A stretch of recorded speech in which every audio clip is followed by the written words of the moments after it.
Peace to y'all, man.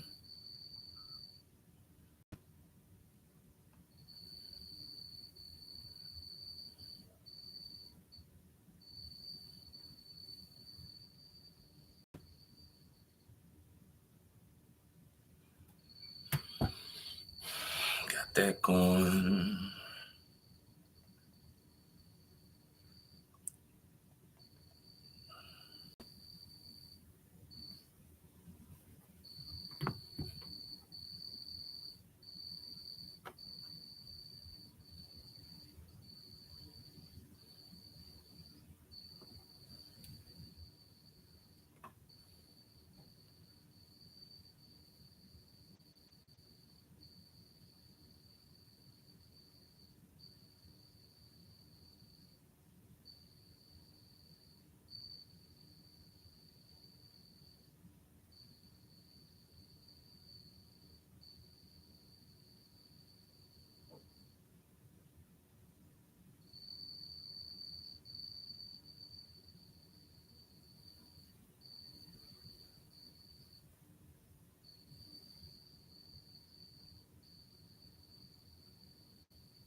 Trying to get this straight, y'all. Mm-mm-mm.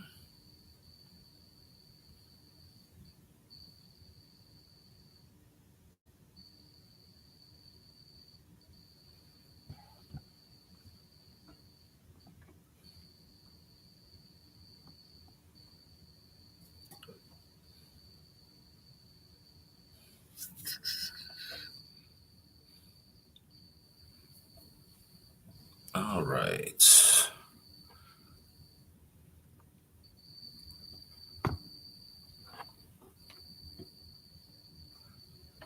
Get into the book, me and y'all. Good morning, y'all. Peace to y'all. Good morning, or good afternoon, or good evening, depending on where you're at.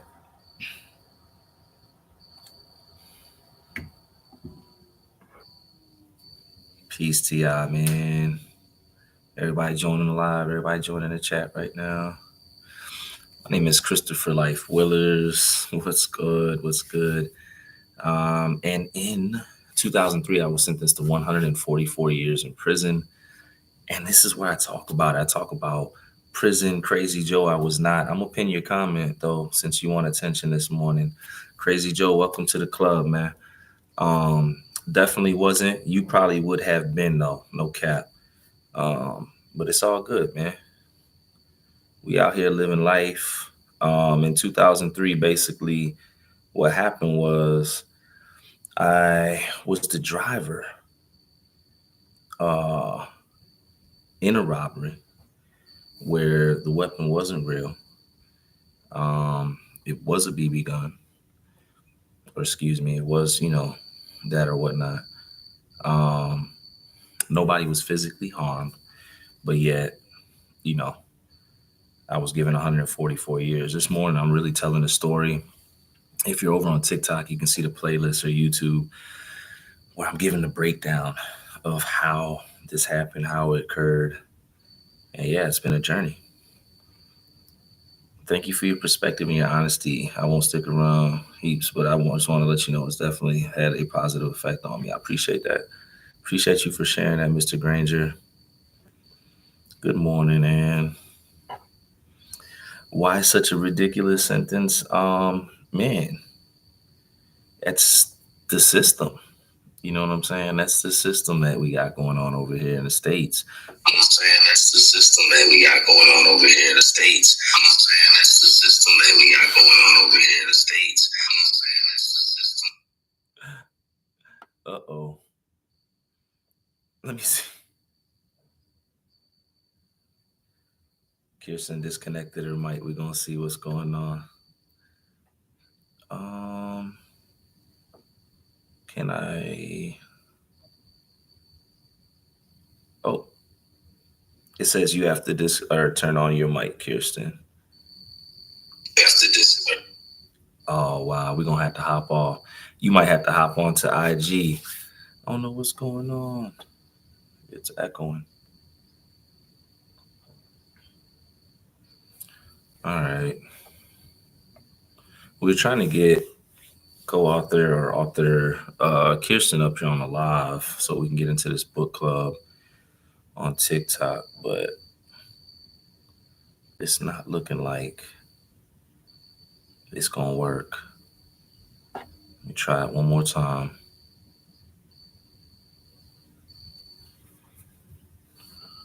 Let's see. Sydney, Australia. Somebody's in Sydney. Sydney, Australia. Uh-oh.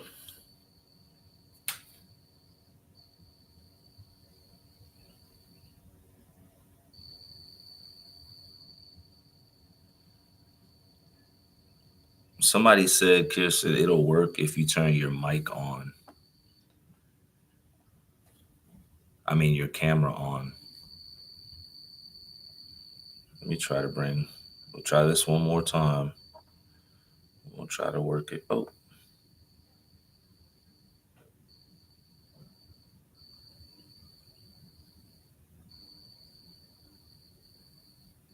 Oh, it's still, I don't know what that is.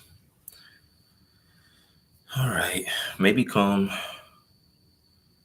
to the IG side.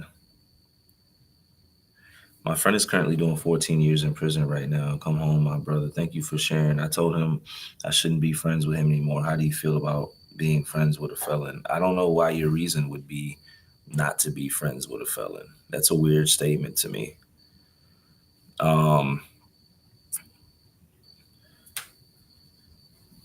Okay, are you about to restart, Kirsten? Because let me see. Is he a different person after doing all that time? Yeah. Yeah, Kirsten, you might have to hop over. I don't know, maybe IG. I don't know. But that doesn't mean, oh, somebody said, tell her to swipe the app off and then open it back up.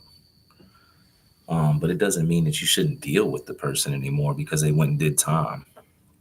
Like literally everybody that's walking the earth has probably broke a law. It's just he's an individual, or your friend maybe be one of the only ones that you know that have got caught in your immediate circle, which is why you feel that way. But yeah.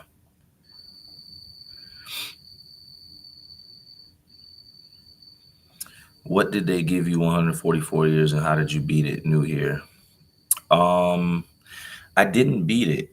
I ended up having to do 17 years. You know, but it was for me being a driver. Oh, I think we're good. I think we're good. No echo. No echo. We're in the building. Yay.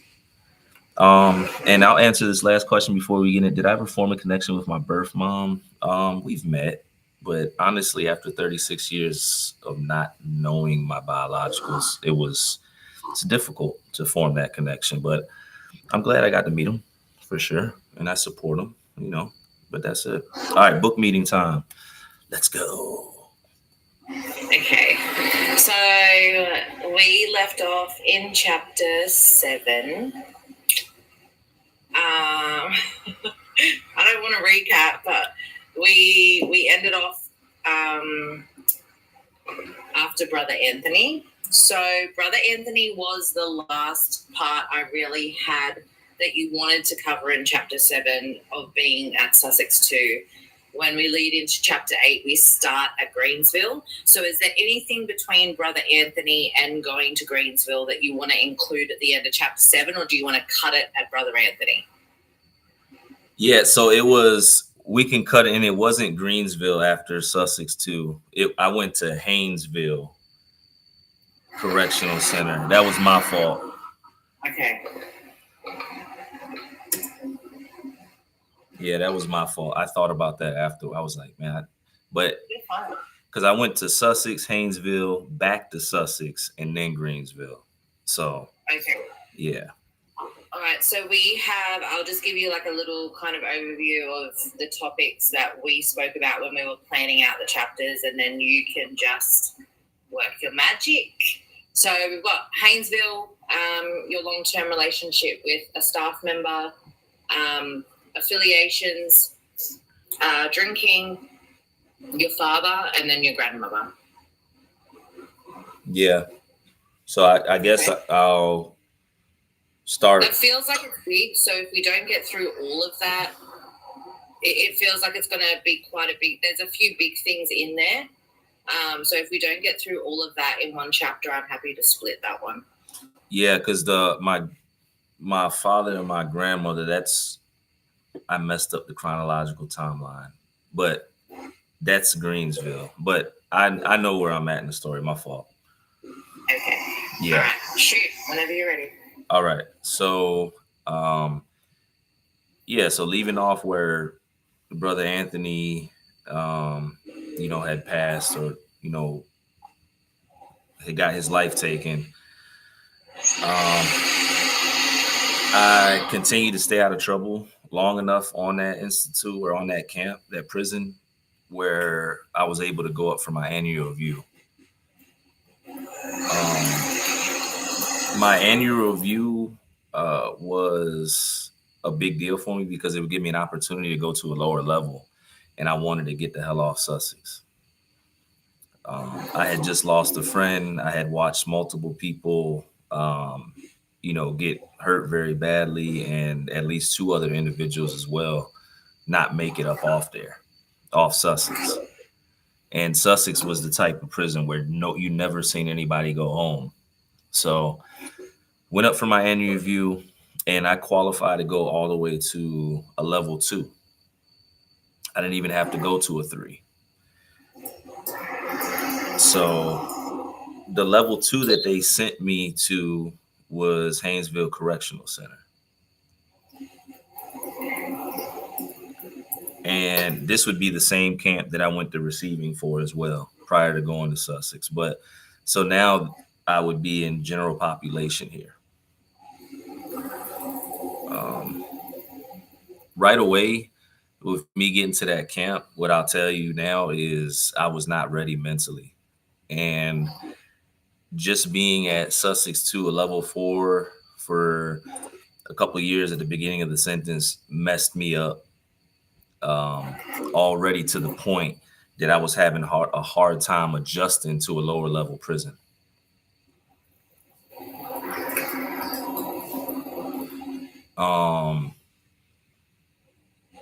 Can I just stop you there? Yeah. Can you talk about why? Like some of the key differences between a level 4 and a level 2? Yeah, so right off the bat, it was a dorm. It was a dorm environment. So I went from a state prison, Sussex 2 state prison, to which was all cells, 18 and 6. You just got a cell partner, to now being an open dorm, which you would think somebody would be grateful for because it's more movement, but I have no privacy. There's no way to quiet my thoughts. It's hard for me to use the bathroom because now you have to use the bathroom with an entire dorm. You're sharing 4 toilets, 4 urinals, 4 sinks with 90 people. The shower situation was traumatizing because now you had to take showers with other prisoners. It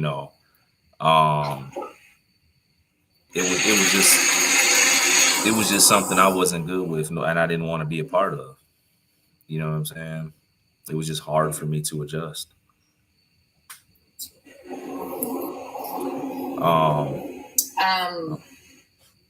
Similarly, when you talk about having more time and more like, what was the situation in terms of, like, obviously I know because I'm involved in that, but when you talk about more time and more movement, what does that mean? I was on Sussex. Was basically, you couldn't go to the rec yard unless they walked you out there. The dogs were following you and you had weapons pointed at your head.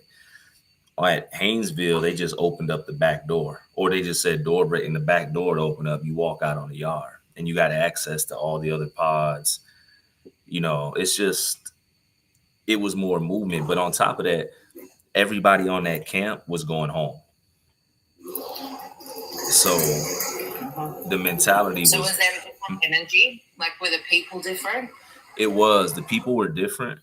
And it caused me frustration because I wasn't going home anytime soon. They sent me to a level 2 and I still had over 10 years. So everybody's talking about they're going home next week. And I'm sitting there like, I got over a decade and a half, whatever.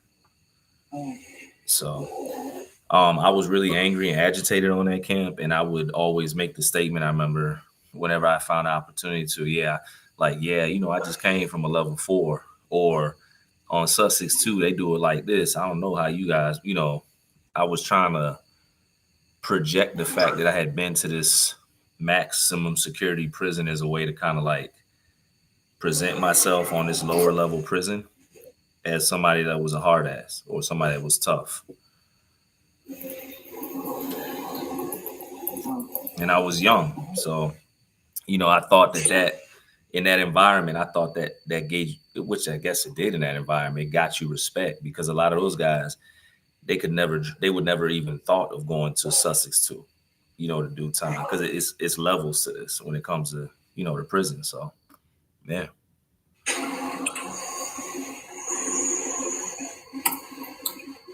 Okay. Staff member. Well, yeah. So I ended up getting a job in a sewing factory up there. And there was a couple of things going on at the time. I had a homeboy that was from New York, and me and him, we were trying to find ways to get money, and the camp was dry. And what I mean by that, there was no narcotic, there was nothing up there. And most prisons, it's the opposite. Most prisons it's flooded, but this was dry. So me and my homeboy were trying to figure out how we could bring something in, get something in, etc. And I had got a job in the sewing factory, and one of the temp workers, lady that ended up working there as a temp, I guess ended up taking a liking to me one day. And she used to come and sit down next to my desk where I was working at, strike up conversation. But at the time, I'm so green, I only see myself as a prisoner. I'm not thinking that she's looking at me in any other way until she comes to me directly one day and she gives me $20. She gives me a $20 bill and she says, "Hey," she says, "I know you can use this in here." She's like, "Get some stamps so you can write me." And started having, I would say, conversations outside of the sewing factory now. When she would come to work, it was just more like flirting and conversation and just the excitement, the interaction or whatnot. But eventually, over time, she had presented the opportunity, to me, for her to bring something into us, to me and my homeboy, which also worked in there. And she knew how we moved. She had watched us and she wanted to make some money. So, and I appreciate everybody liking the live and tapping the screen, y'all, sharing and all that good stuff. So we get into this book. But she started to bring in, I'm going to say, for the sake of the app, funny cabbage, you know what I'm saying, or whatnot to me. No big amounts, small amounts. And that literally marked the end of me being at that penitentiary. Somebody said, "Don't snitch on the girl." She showed you love. The girl is my homegirl, and she actually wants me to talk about this. Not my homegirl, but somebody that follows me on social media, and she actually asked me to tell this part of the story. Come home, my brother. But like I said, the issue was the camp was dry. So we ended up getting a little bit of funny cabbage in, maybe less than like a half ounce or whatever. And it made it look like we had pounds on that camp. And no matter how we tried to shield ourselves or hide from the fact that we were the ones getting it in, guys started running their mouth. And we became hot.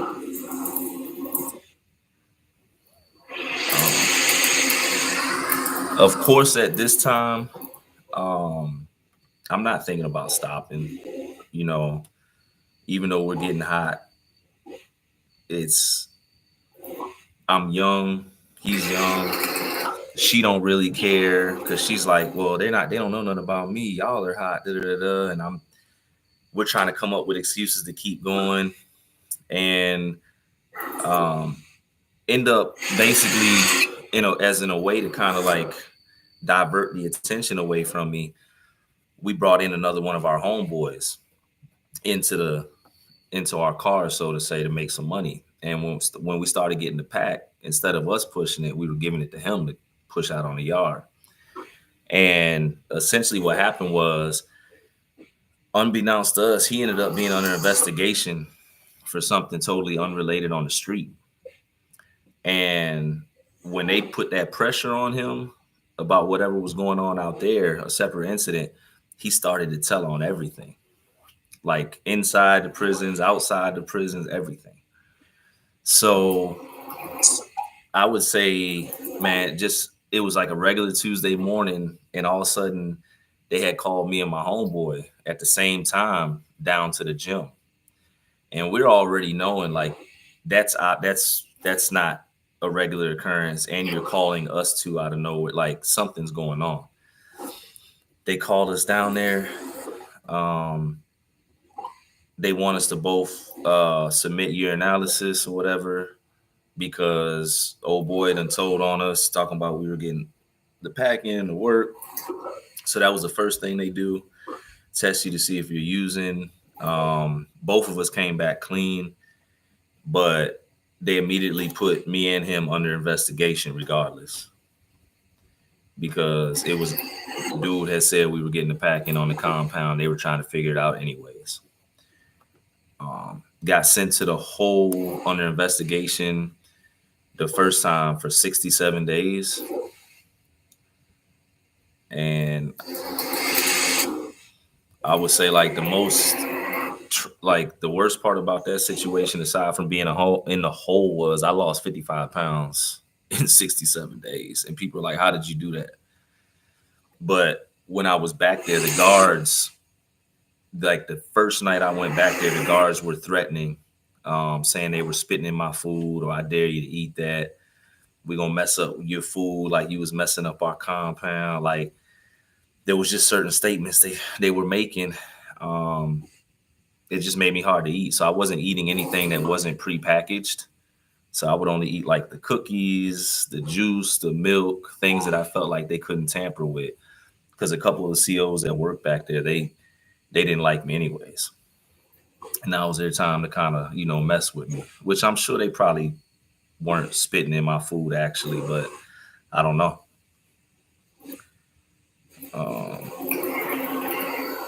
Then the only other thing that happened on Haynesville was we ended up finding out who was the one that was telling.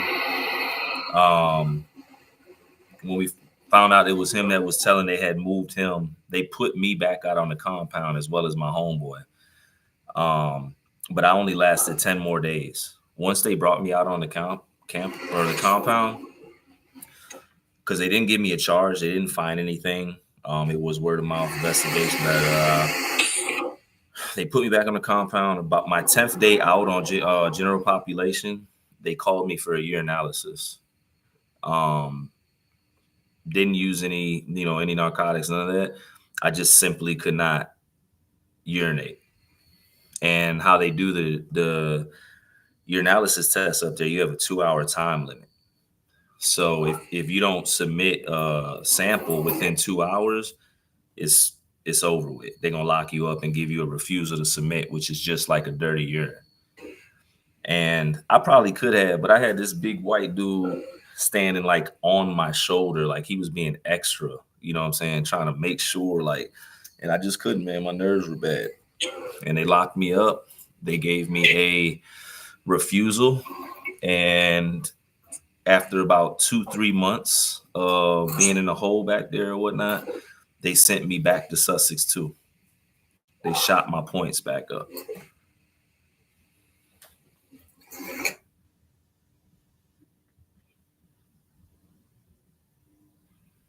Uh-oh.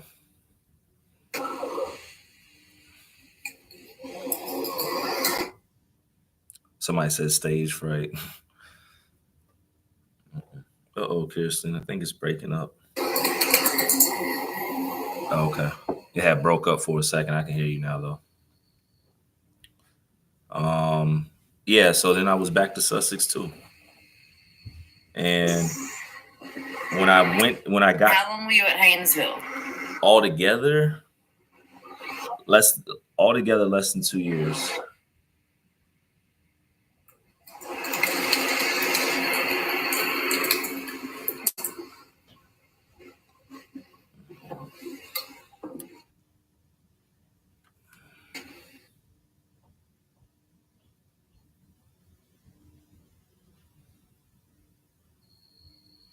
Somebody said I was 15 minutes shy of having to leave my camp one time. Yeah. Uh-oh, Kirsten, I can't hear you. I'm not sure. Somebody says smart for... Yeah, man. Uh-oh, she froze up, y'all. Let me see if I...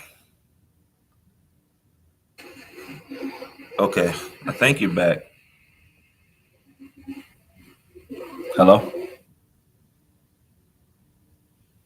Oh, I think she froze up, y'all. Somebody said should have drank some water before. I did, man. My nerves was shot. I ain't gonna lie. Uh-oh. She jumped off. See if she hops back on.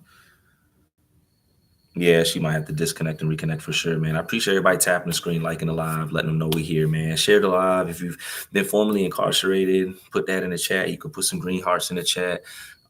If you, I don't know, man, if you're just here to educate yourself or learn about incarceration, that's cool too. That's why we're here, man.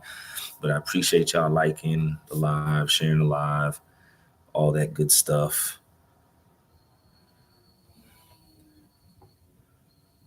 And, pushing the message further in the content. Hopefully the message gets to somebody that can use it. That's the whole point. Somebody that may need support. Okay. Can you hear me? Yeah. Okay. TikTok just doesn't like me in general. TikTok is not your friend. No, that's fine. Okay. We're on IG now. I'm happy everyone can. Okay. Yeah, I was up on Haynesville for less than 2 years. And then they sent me from the hole from Haynesville to the hole on Sussex.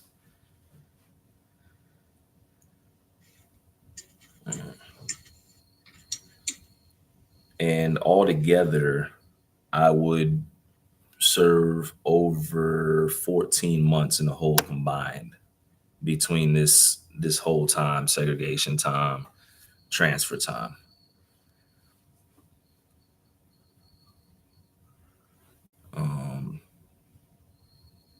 I remember when I got back to Sussex too, unfortunately, in a lot of ways, it was like seeing old family or, whatever it was. Even though I was in a hole, there were certain COs there that had respect for me, that would come back there and check on me. Certain guys that worked on the compound, if they could get back there to clean, they would bring candy bars or stamps, and then I was getting messages and kites from the brothers that knew I was back on that prison again. This time being on Sussex too, the difference was I was a vet now. Now I'm about 5 years in, give or take, into the sentence, into the bid. This is my second time on Sussex. I'm not green. So when they let me onto the compound, I already know how to move. It's just a totally different walk this time.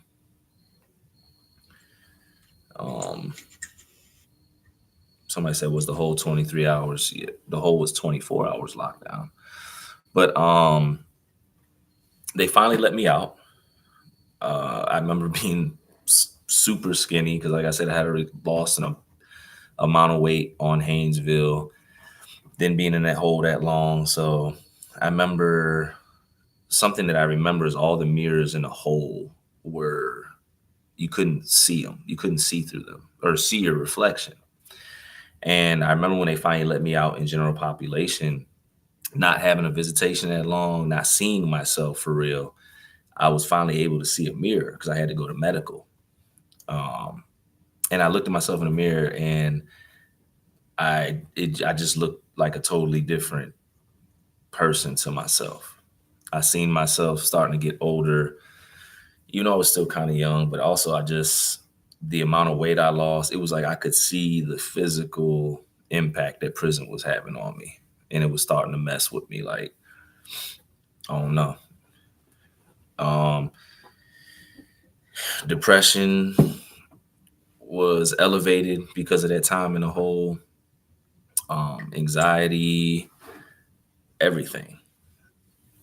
And I would also say that whole time is probably what is one of the things that I guess jacked me up to the point that I kind of carried certain things with me into my freedom, like self-isolation, certain things like that. Don't deal with that now, but when I first came home, looking back, I feel like certain things, traumas, are definitely attributed to the whole. At one point, I swear I thought I don't want to say like hearing voices, but you're by yourself for so long, your mind will start playing tricks on you. So I had this jumper. They give you one jumper in the hole, and this might sound crazy to people, but hey, who cares? And you got one gray plastic chair in the hole, and I would take my jumper and I drape it over the chair. Or if there was no chair in the cell when they took them out, I'd put it over like the toilet and the sink. And literally it was like a reference point for me to talk to, so I wasn't just talking inside my head. It sounds crazy, but it was survival. you know you're in four walls. You don't see the world. They're not giving you your mail on purpose. You can't use the phone. You have to find ways to keep your brain going. That was it. So yeah, that was probably like my Tom Hanks castaway moment, I guess. Just talking to myself without 100% talking to myself, I guess. Um, Telling myself I'm speaking to my jumper, not an imaginary person. And I don't even know how to convey this part, but it made sense to me at the time. Um, and that was it. You know what I'm saying? It was just about survival. By the time they let me out the hole, um, I was messed up. It was hard for me to live with a cell partner. I hadn't had one. I didn't have to share space that long. Um, I was glad to be back in general population, but um, mentally I was messed up because I was back at Sussex too. So it felt like I was going backwards or having to restart, even though time was still going forward. In the midst of this, I had lost some good time. So my release date ended up getting pushed back. So my release date got pushed back from August of 2019 to September of 2021 because I had gotten in trouble and was in the hole, all that stuff. So it was like that portion of my bid, it was just like running in place. And then when I finally got back in population, it was like, okay, let's stay out of trouble. Let's find a way to get through this so I can get my release date back out.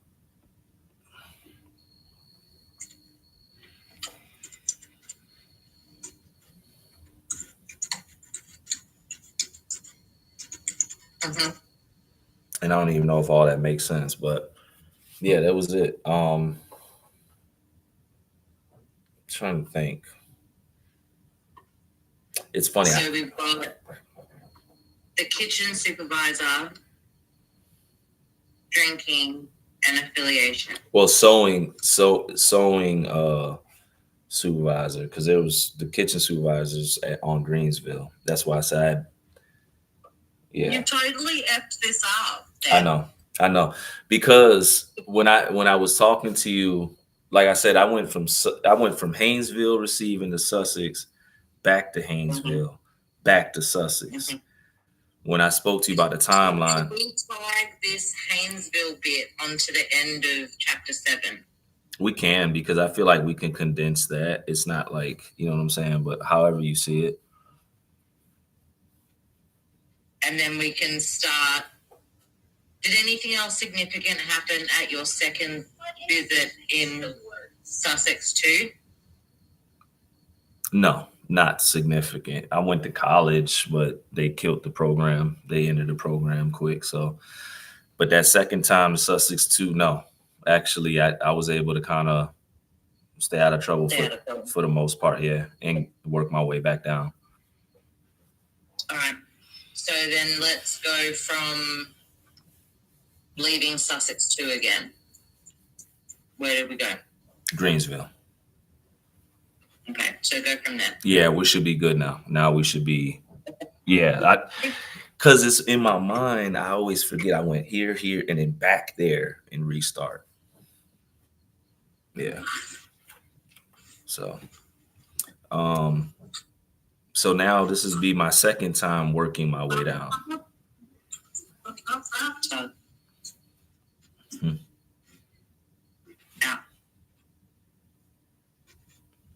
Children. Hey. Out.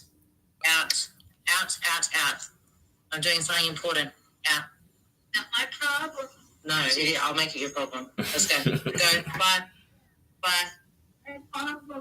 Did you have trouble sleeping when I got out? I did. I did have insomnia. Somebody asked. All right. Yeah, so yeah. Greensville is the start of me working my way down the second time now. Going to Greensville, I remember getting on that camp and it reminded me of the projects. When I got out on the boulevard, the way the buildings were set up, it was the first prison I'd been on where they could open the windows and a bunch of guys were screaming out the windows, and it was summertime and it felt like I was walking through the projects, but I was on Greensville Correctional Center. And Greensville's humongous. It's actually 3 prisons inside of one.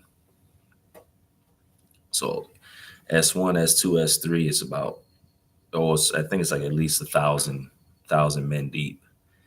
Plus they have the other things I remember, notable things about Greensville is they have the gas chamber there. Over the course of my visit, I'd see the van or the wagon pull up after somebody's life was taken. And I was there when the DC sniper was unalived in the chamber as well. Just notable things that I remember. And also, some I always speak to, they did executions at 9:01 p.m. there, and the address was 901 Corrections Way, which was weird to us all the time. But yeah, that's just a little bit of kind of the camp. But so the camp was like the projects. Immediately, what I seen was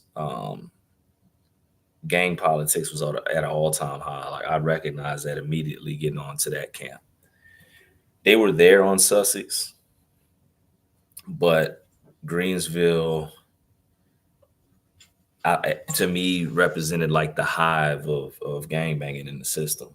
Like, because gangs didn't really come to Virginia like that in the system till after 2003. And I feel because of Greensville being so big and really being 3 prisons, I feel like that's where a lot of those gangs and prisons were born out of or started. And you immediately seen that. You heard it, guys yelling, guys were throwing up their sets on the boulevard, unlike Sussex, because they would have got locked up immediately. Walking into the dorms, I was asking the guys about the phone situations, and they were like, yo, this gang runs this city runs that phone. Like, I seen everything was controlled. There was a system, like they were trying, lock things down.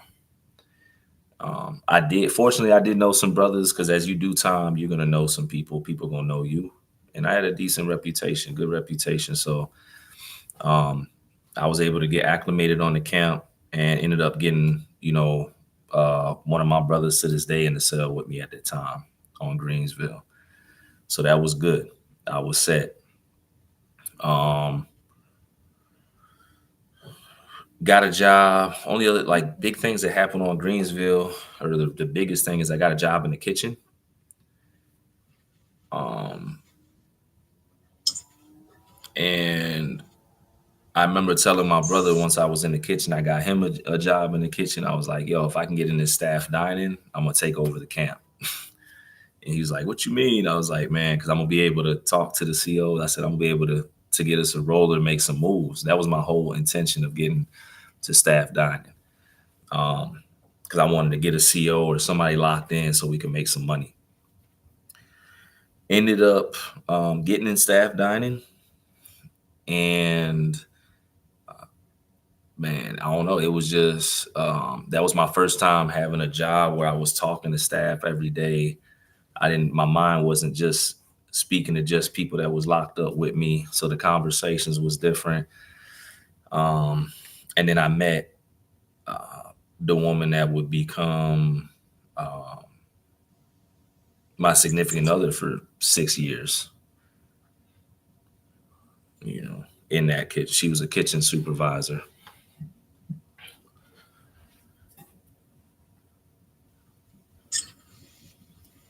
Okay. So that's great.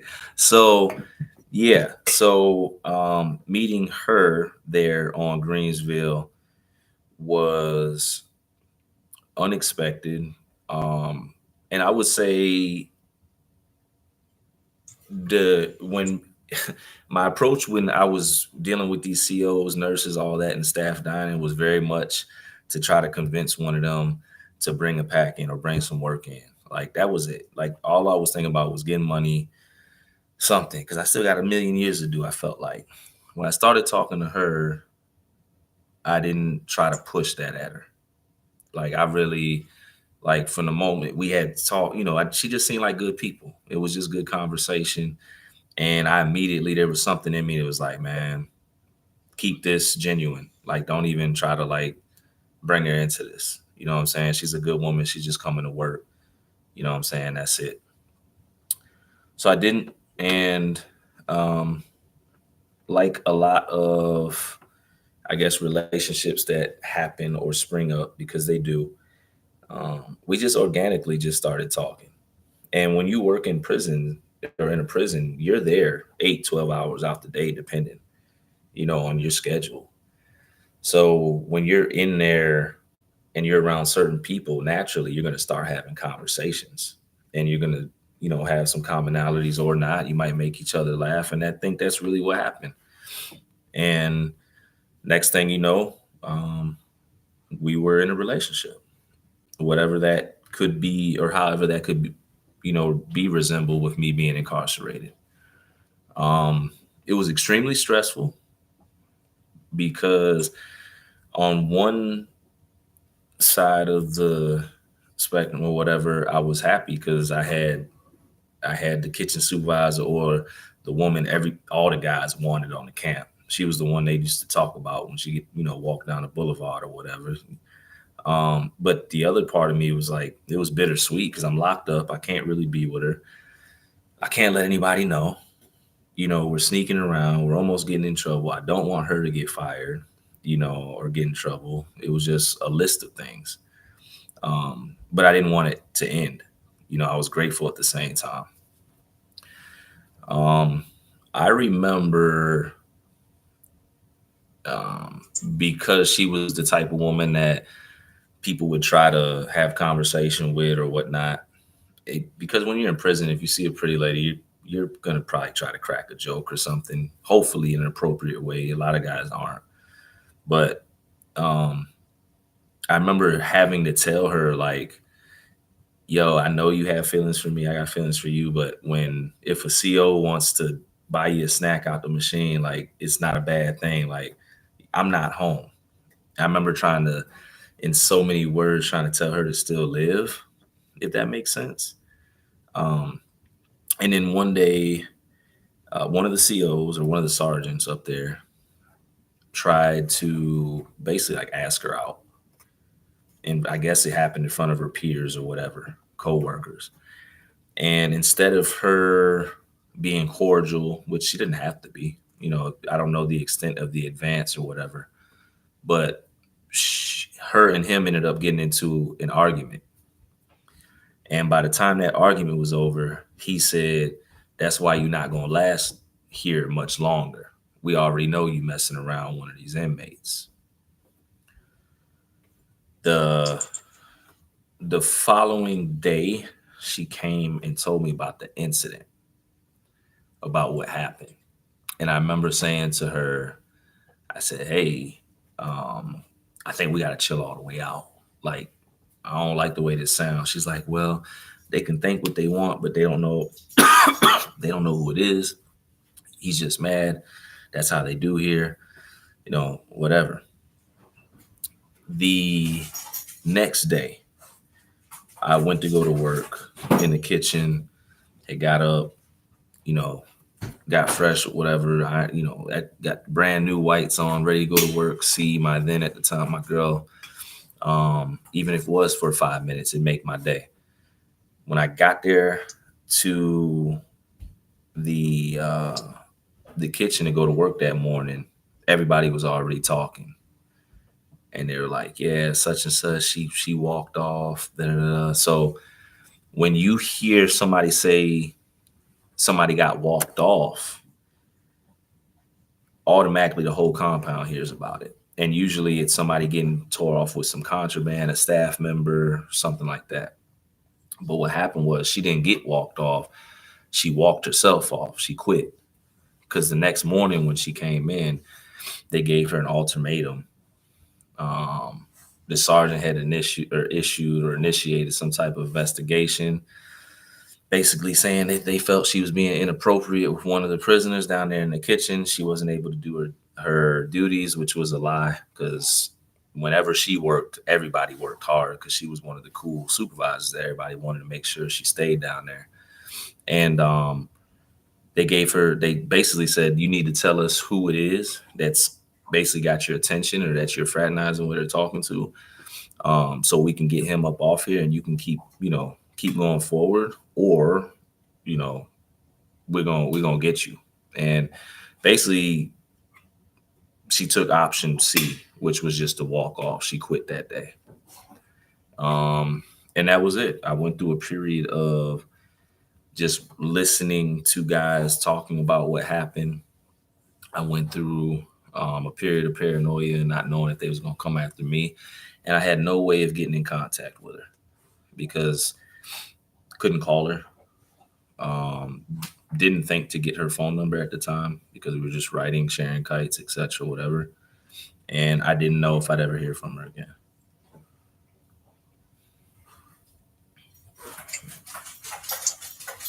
Okay, give me like 2 seconds. My fingers are hurting. Yeah, I was going to say, is that good? I mean, somebody said, "Damn, bro, I hope you married her." Got to stick around for the story, good brother. Appreciate everybody liking the live, tapping the screen, sharing the live. We are discussing my story or big pieces of my journey of incarceration, etc. So thank you to everybody that's supporting right now, hopping on here early this morning. Well, depending on where you're at. Late here.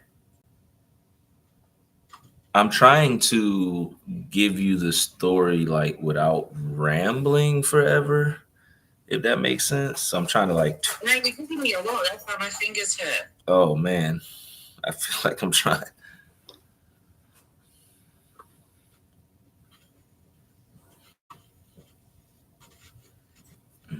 So good. It's just, yeah, my fingers are. I was getting a cramp. I was like, man, I hope he breathes soon. I get it. But we're doing all right right now, though. Look, if you're going to make me cry today, please don't stop before the cry part, because you didn't warn me last time and I was wrecked for a whole day. So Okay, so no crying, thank you. probably want to stop here then. Really? Like literally. Oh no. Yeah, like literally. I don't know. I mean, I feel like because there's two situations back to back that I'm about to talk about. You might not cry at the first. The first one you might be like, "What the?"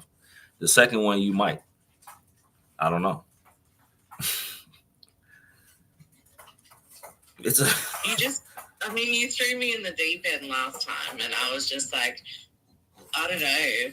That really moved me a lot. Like, yeah, I struggled with that one. We can try. somebody said don't Thanks leave for it. the warning. Okay, somebody said don't leave us hanging. Let me let my doggy out real quick. But yeah, we can keep going for sure.